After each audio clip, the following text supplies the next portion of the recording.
సుమన్ టీవీలో మీ personal and business promotions కోసం కింది నెంబర్కి కాంటాక్ట్ చేయండి. నమస్తే, నేను విజయ్. అక్కడ ఓ హోటల్ ముందు జనం భారీగా ఎగబడుతున్నారు. దీంతో అది చూసిన స్థానికులు అక్కడ ఏమైనా సినిమా షూటింగ్ జరుగుతుందా అనే అనుమానంతో ఆరా తీశారు.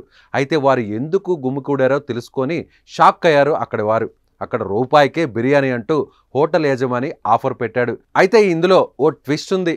మన దగ్గర సాధారణంగా దొరికే రూపాయి కాయిన్ కాకుండా గతంలో ఉండే పాత రూపాయి నోటును బిర్యానీకి పెడుతున్నాడు.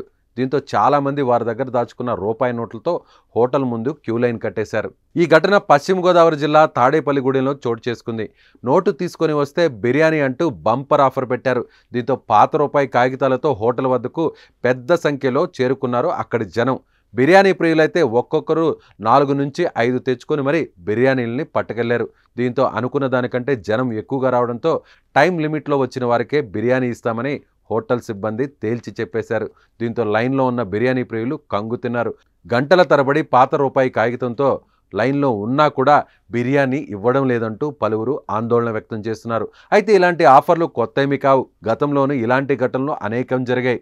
ఏదేమైనా ₹1 బిర్యానీ అంటే హోటల్ ముందు ఇంత జనం లైన్ కట్టడంపై పలువురు నవ్వుకుంటున్నారు.